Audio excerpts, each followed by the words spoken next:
오늘 창세기 마지막 부분을 함께 묵상합니다. 창세기 50장 15절에서 26절까지의 말씀입니다. 같이 읽겠습니다. 요셉의 형제들은 아버지를 여의고 나서 요셉이 자기들을 미워하여 그들에게서 당한 온갖 억울함을 안 갚음하면 어찌하나 하는 생각이 들어서 요셉에게 전가를 보냈다. 아버지께서 돌아가시기 전에 남기신 유언이 있습니다. 아우님에게 전하라고 하시면서 너희 형들이 너에게 몹쓸 일을 저질렀지만 이제 이 아버지는 내가 형들의 허물과 죄를 용서하여 주기를 바란다 하셨습니다. 그러니 아우님은 우리 아버지께서 섬기신 그 하나님의 종들인 우리가 지은 죄를 용서하여 주시기 바랍니다. 요셉은 이 말을 전해 듣고서 울었다. 곧 이어서 요셉의 형들이 직접 와서 요셉 앞에 엎드려서 말하였다. 우리는 아우님의 종입니다. 요셉이 그들에게 말하였다. 두려워하지 마십시오. 내가 하나님을 대신하게라도 하겠습니까? 형님들은 나를 해치려고 하였지만 하나님은 오히려 그것을 선하게 바꾸셔서 오늘과 같이 수많은 사람의 생명을 구원하셨습니다. 그러니 형님들은 두려워하지 마십시오. 내가 형님들을 모시고 형님들의 자식들을 돌보겠습니다. 이렇게 요셉은 그들을 간곡한 말로 위로하였다. 요셉이 아버지의 집안과 함께 이집트에 머물렀다. 요셉은 100년하고도 10년을 더 살면서 에브라임의 자손 3대를 보았고 므낫세의 아들 마게락에서 태어난 아이들까지도 요셉이 자기의 자식으로 길렀다. 요셉이 자기 친족들에게 말하였다. 나는 곧 죽는다. 그러나 하나님께서 반드시 너희를 돌보시고 너희를 이 땅에서 인도하여 내셔서 아브라함과 이삭과 야곱에게 맹세하신 땅에 이르게 하실 것이다. 요셉은 이스라엘 자손에게 맹세를 지키면서 일렀다. 하나님께서 반드시 너희를 돌보실 날이 온다. 그때 너희는 나의 뼈를 이곳에서 옮겨서 그리로 가지고 가야 한다. 요셉이 110살에 세상을 떠나니 사람들은 그의 시신에 방부제 향재료를 넣은 다음에 이집트에서 그를 입관하였다. 아멘. 요셉의 형들의 이야기가 오늘 본문의 시작입니다. 이 요셉의 형들은 아버지 야곱이 죽은 후에 요셉이 자신들에게 보복을 할까 두려워했습니다. 오랜 시간 이집트에서 요셉의 보살핌 속에서 살았잖아요. 요셉의 진심을 보았잖아요. 그런데 그들 마음속에 남은 이 죄책감은 지우기 힘들었던 것으로 보입니다. 잘못을 저지른 후에 죄책감을 갖는 것은 사람으로서는 당연한 일입니다. 양심이 아직 작용하고 있다는 증거일 수 있는 것이죠.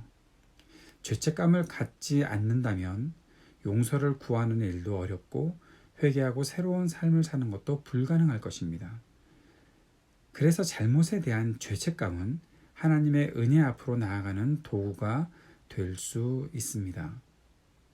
그러나 진실한 마음으로 회개하고 돌이키지 않는 사람에게는 죄책감은 평생 무거운 짐으로 나눌 수밖에 없겠지요. 요셉은 형들을 용서하고 형들이 새로운 삶을 살 수 있기를 바랐습니다.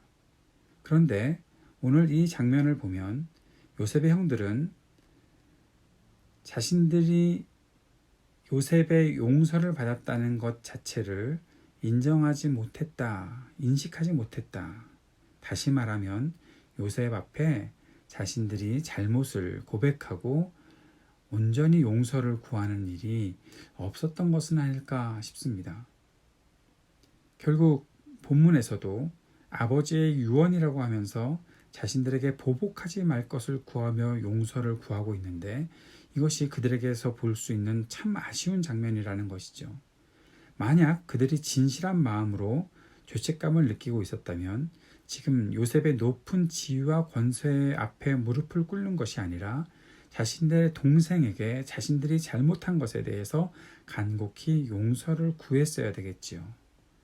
오늘 본문에 보면 얼마나 초라한 그들의 모습들이 남아 있습니까? 아버지가 돌아가시기 전에 남기신 유언이다. 그럼 그럴 수 있지요. 그런 유언을 했을 수 있습니다. 근데 그것을 먼저 보낸다는 것. 그러면서 이렇게 말하지요. 그러니 아우님은 우리 아버지께서 섬기신 그 하나님의 종들인 우리가 자신들이 하나님의 종들이다라고 말하고 있는 것도 그들에게서 보는 참 이상한 장면입니다. 그런 거 다 따지지 않고 사람으로서 동생에게 형으로서 잘못한 일에 대해서 용서를 구해야죠. 우리가 잘못했다라고 말할 수 있어야죠. 그리고 요셉을 찾아와서 하는 말이 우리는 아우님의 종입니다. 이것은 지금 요셉의 권세 앞에 무릎을 꿇은 것이지 자신들이 잘못한 요셉 앞에 용서를 구하는 것은 아니지 않겠습니까? 잘못을 구했을 때는 거기에 대한 분명한 대가를 치를 각오를 해야 합니다. 그리고 진심으로 용서를 구해야죠. 여기서 요셉의 이 위대함이 또 한 번 다시 드러납니다. 요셉이 두려워하지 마십시오. 내가 하나님을 대신하게라도 하겠습니까? 요셉은 분명히 말하지요. 자신은 하나님이 아니다. 자신이 아무리 높은 권세에 있어도 형들 앞에 지금 절을 받을 그러한 권세를 가지고 있는 것은 아니다. 그리고 20절에 이렇게 얘기합니다. 형님들은 나를 해치려고 하였지만 우리는 하나님의 섭리가 크시다는 것을 알면서 이런 생각을 할 수도 있습니다. 하나님이 요셉을 이집트로 보내기 위해서 형들에게 미움을 사고 형들은 그 미워하는 마음을 가지고 요셉을 팔았다. 아니요. 하나님의 크신 섭리 속에 인간의 그 악함들이 하나님이 그 인간의 악함을 막 이용하신다고 생각하십니까? 그것이 하나님의 섭리가 아니라 요셉이 말한 그대로 형님들은 나를 해치려고 하였지만 그들은 지금 이런 잘못을 저지른 것이죠. 그런데 하나님이 오히려 그것을 선하게 바꾸셔서 하나님께서 그들의 악함을 이용하셨던 것이 아니라 그들이 악했는데 하나님이 그것을 선하게 바꾸셔서 오늘과 같이 수많은 사람들의 생명을 구원하셨다. 하나님의 크신 섭리를 바라보니까 그 안에서 내가 갖고 있는 그 억울함, 내가 갖고 있는 그 분노, 그것은 정말 아무것도 아니더라. 그러니 나는 그것을 의지하여 형님들을 용서했다. 형님들을 돌보고 또 형님들의 자식들을 돌보겠다. 21절에 요셉은 그렇게 간곡한 말로 그들을 위로하였다라고 나타나 있는 것입니다. 잘못을 저질렀을 때는 진심으로 용서를 구하는 일이 먼저 되어야 합니다. 특별히 하나님을 믿는 사람들이라고 하면서 자신의 잘못에 대해서 용서를 구하는 것의 앞에 하나님의 크신 사랑, 섭리 등등을 앞에다 놓으려고 하는 것은 잘못입니다. 사람에게 잘못한 것은 내가 잘못한 것 때문에 그가 손해를 본 것, 그것에 대해서 분명히 용서를 구하고 갚아줄 수 있는 그러한 마음들이 있어야 하는 것이 사람으로서의 도리입니다. 그리고 또 용서를 해 주어야 하는 입장에서는 요셉처럼 하나님의 크신 섭리를 함께 생각하며 하나님의 일들이 온전하게 이루어지기를 바라는 마음도 있어야 하겠지요. 요셉이 하나님의 섭리를 형들에게 말하고 있는 것, 그들을 위로하는 것, 이것을 통해서 고난의 시간을 보냈던 요셉이 성숙한 사람이 되었다.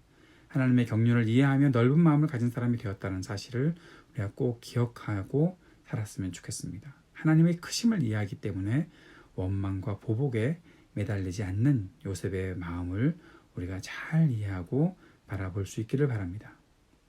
고난의 세월을 보낸 후 훌륭한 인생을 살았던 요셉도 죽었습니다. 사람은 위대하거나 초라하거나 어떤 모습으로 살더라도 모두 마지막 때의 죽음을 맞이하게 됩니다. 죽음을 생각할 수 있는 것은 겸손할 수 있는 기회입니다. 자신에게 주어진 것에 감사하고 누릴 수 있는 은혜에 감사하며 기뻐하고 욕심과 허영에 매달리지 않는 삶이 있어야 합니다. 존경을 받고 살더라도 마지막 때를 지나면 다 잊혀지는 것이 인생입니다. 그래서 우리는 더욱더 하나님 앞에 또 이 크신 하나님의 삶 앞에 용서를 구하며 살아갈 수 있는 것이겠죠. 출애굽기 1장 8절 말씀과 전도서 2장 16절 말씀을 우리 함께 마음에 새기면서 창세기 묵상을 마쳤으면 좋겠습니다. 출애굽기 1장 8절 말씀, 요셉을 알지 못하는 새 왕이 일어나서 이집트를 다스리게 되었다. 요셉을 알지 못하는 새 왕이 일어나서. 전도서 2장 16절 말씀에 사람이 지혜가 있다고 해서 오래 기억되는 것도 아니다. 지혜가 있다고 해도 어리석은 사람과 함께 사람들의 기억에서 영원히 사라져 버린다. 슬기로운 사람도 죽고 어리석은 사람도 죽는다. 사랑하는 여러분, 인생 언제 끝날지 모르고 분명히 마지막 때가 있다는 것을 꼭 기억하고 하나님 앞에 겸손함으로 살아갈 수 있는 우리가 되었으면 좋겠습니다. 특별히 이렇게 어려운 시대를 살면서 하나님 앞에 더 큰 은혜를 구하고 또 하나님의 도우심을 구하며 하나님 앞에 더욱더 겸손히 진실한 마음으로 간구하며 이 땅의 약한 사람들을 돌보아 주시기를 위해 기도할 수 있는, 또 우리의 삶을 주님께 맡길 수 있는 우리의 인생이 되었으면 좋겠습니다. 함께 기도하겠습니다.